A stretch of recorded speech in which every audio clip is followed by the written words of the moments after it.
Yeah, there were some big moves there, but of course Qantas is the big one and we'll go there. It posted a record underlying profit of $2.47 billion before interest and tax, its first full year profit since COVID. Last year Qantas made a loss of $1.9 billion and overall has lost $7 billion since COVID struck. And for that reason, Qantas will pay no corporate tax for the next few years. This year's profit was driven by a 132% rise in passenger numbers and passenger revenue of $17 billion. But during COVID, Qantas also cut $1 billion a year of costs from its overall business. That's where a lot of these profits have come from. Qantas also has announced an upgrade to its ageing fleet. It'll spend billions of dollars to buy 12 Boeing 787 Dreamliners and 12 Airbus A350s to replace its fleet of A330s and eventually its A330 aircraft. Customers were gifted up to 5,000 free frequent flyer points and its 21,000 staff have been given average bonuses of $11,000 apiece, including shares. There's no dividend for the shareholders as Qantas can't pay fully franked dividends, but the airline will buy back $500 million of its own shares. I spoke with the outgoing Qantas Chief Executive Alan Joyce at Qantas's headquarters earlier today.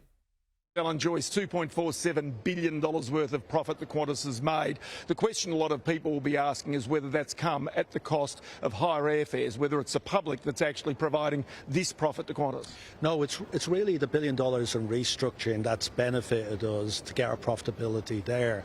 And what we are seeing is that the higher airfares are quickly coming down because we're adding capacity back. Now, you can imagine for 3 years parking aircraft in the desert, but this year alone, 6.4 million international seats are coming back onto the market. Since December, airfares have come down internationally by 11%, domestically by 12%, and with this capacity being added, they're going to come down even further. Okay, do you think they'll get back to the state that they were pre-COVID, where they were much cheaper than what they are today? Well, Jetstar has still had very similar airfares that they had pre-COVID, 9 million airfares in the last year under $100. So the federal government knocked back Qatar Airways from flying extra flights into Australia. That seemed to have benefited Qantas to not have as many seats in the air, bringing up, keeping airfares higher.